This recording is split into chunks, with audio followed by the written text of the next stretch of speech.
Hello everyone, આજે આપણે બનાવીશું સમર સ્પેશિયલ ડ્રિંક્સ. એકદમ કોલ્ડ ઠંડુ અને નાનાથી મોટાના બાળકોને કે મોટાને બધાને જ ભાવે એવું અને એકદમ હેલ્ધી.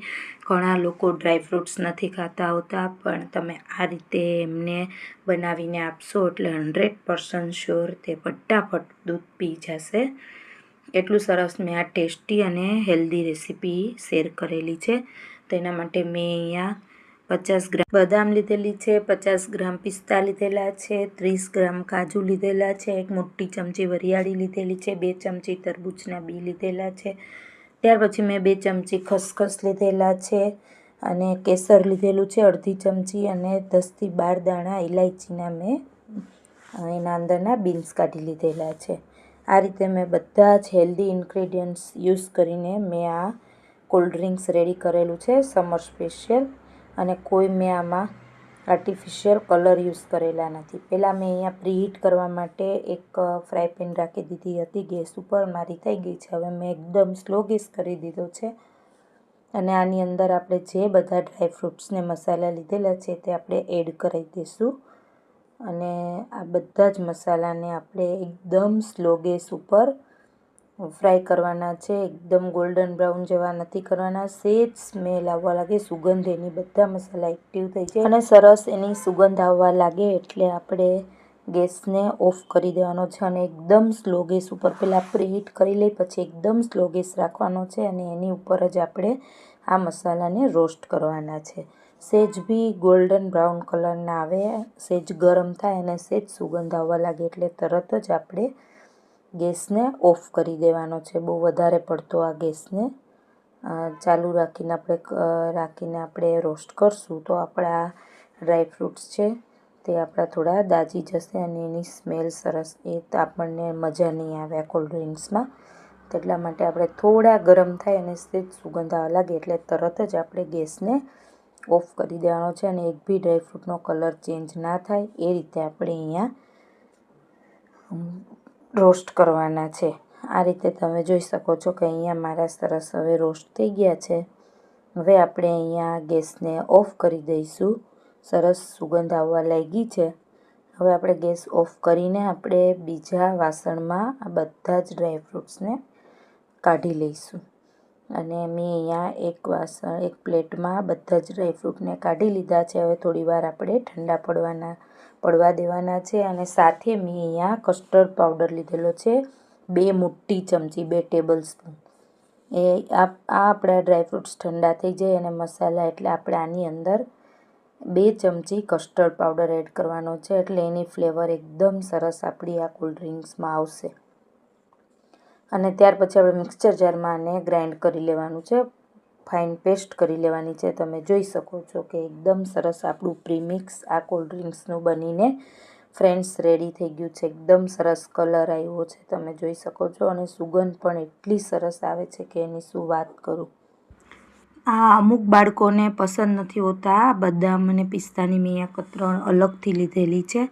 જે આની અંદર વચ્ચે આવે એ નહીં ગમતું હોતું એટલા માટે મેં અલગ રાખેલી છે. તમને તમારી ચોઈસ પ્રમાણે તમે આમાં મિક્સ બી કરી શકો છો અને અલગ પણ રાખી શકો છો. આ રીતે આપણું અહીંયા પ્રીમિક્સ બનીને કોલ્ડ ડ્રિંક્સનું રેડી થઈ ગયું છે સમર સ્પેશિયલ. હવે મેં અહીંયા 1 લીટર દૂધને ફૂલ ફેટવાળું લેવાનું છે. મેં ગરમ કરવા રાખેલું છે, તેમાંથી મેં 1 વાટકો દૂધ મેં અહીંયા અલગ રાખી લીધેલું છે. જે આપણે ઠંડુ દૂધ હોય છે તે આપણે અલગ રાખવાનું છે. અને જે આ પ્રીમિક્સ આપણું છે તેમાંથી મેં અહીંયા 3 ચમચી ભરીને આમાં આપણે એડ કરેલું છે પ્રીમિક્સ.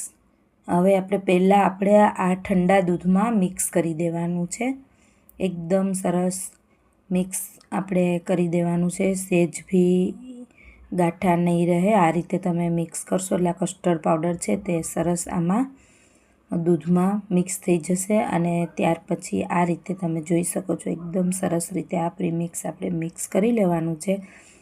ત્યાર સુધીમાં મેં અહીંયા દૂધ જે ગરમ કરવા રાખેલું છે તેમાં એક ઉભરો આવી ગયો છે. હવે આપણું આ જે પ્રીમિક્સ 1 વાટકામાં આપણે દૂધ સાથે મિક્સ કરેલું છે ઠંડા દૂધ સાથે, તેને આપણે એડ કરી દેવાનું છે. તમે આમાં જોઈ શકો છો તે રીતે.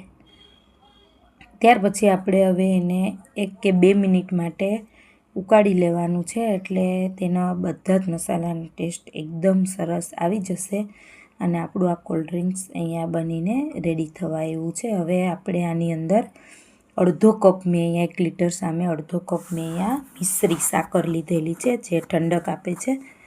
તમે અહીંયા ખાંડ પણ લઈ શકો છો. મેં અહીંયા મિશ્રી લીધેલી છે ઠંડક માટે. અને જો તમે લાઇટ મીઠું ખાતા હોય તો અડધો કપમાં સાકર એડ કરવાની છે 1 લીટરમાં, નહીંતર પોણો કપ આપણે સાકર એડ કરવાની છે. અને થોડી વાર આપણે ઉકળવા દઈશું એટલે તમે જોઈ શકો છો એકદમ સરસ ટેક્સચર આવી ગયું છે અને એકદમ સરસ આપણું આ સમર સ્પેશિયલ કોલ્ડ ડ્રિંક્સ બનીને રેડી થઈ ગયું છે. અહીંયા મેં 2 થી 3 મિનિટ માટે ઉકળવા દીધું છે અને એકદમ સરસ મારું આ કોલ્ડ ડ્રિંક્સ બનીને રેડી થઈ ગયું છે. હવે આપણે એને ગેસ ઓફ કરી દેવાનો છે અને ત્યાર પછી એક વાસણમાં આપણે કાઢીને આને ઠંડુ પડવા દેવાનું છે. તમે અહીંયા જોઈ શકો છો કે કેટલો સરસ કલર આવી ગયો છે અને એકદમ સરસ હેલ્ધી આપણું આ કોલ્ડ ડ્રિંક્સ બનીને રેડી છે. એમાં કોઈ મેં ફૂડ કલરનો યુઝ નથી કરેલો, નેચરલ રીતે જ મેં બનાવેલું છે. અને તમે આ રીતે તમારે જો ઉપરથી કતરણ એડ કરવી હોય બદામ અને જે પિસ્તાની, તો તમે આ રીતે યુઝ કરી શકો છો. અને હવે આપણે આને થોડું ઠંડુ પડવા દઈશું. મેં એક વાસણમાં કાઢી લીધેલું છે. થોડું ઠંડુ પડે એટલે આપણે આમને રેફ્રિજરેટરમાં રાખી દેવાનું છે. અહીંયા મેં એકદમ સરસ થોડું ઠંડુ થઈ જાય પછી મેં 2 થી 3 કલાક માટે રેફ્રિજરેટરમાં રાખી દીધું છે. અને 2 થી 3 કલાક પછી તમે અહીંયા જોઈ શકો છો કે મારું એકદમ સરસ થિકનેસ સરસ આવી ગઈ છે અને એકદમ સરસ આપણું આ સમર સ્પેશિયલ કોલ્ડ ડ્રિંક્સ ઠંડુ બનીને રેડી થઈ ગયું છે. અને ઉપરથી પણ તમે સર્વ કરો ત્યારે કોઈ મોટાને પસંદ આ રીતે તમે ડેકોરેશન માટે બી મેં થોડી કતરણ બદામ અને પિસ્તાની લીધેલી છે. ત્યાર પછી મેં અહીંયા ગુલાબની પત્તા લીધેલા છે અને આ આપણું summer special cold drinks healthy બનીને રેડી થઈ ગયું છે. નાનાથી મોટાને બધાને જ પસંદ આવે એટલું સરસ ટેસ્ટી આ બનાવીને મેં રેડી કરેલું છે. ફ્રેન્ડ્સ, આ રેસીપી સારી લાગે તો મારી ચેનલને જરૂરથી લાઇક, સબસ્ક્રાઈબ અને શેર કરજો.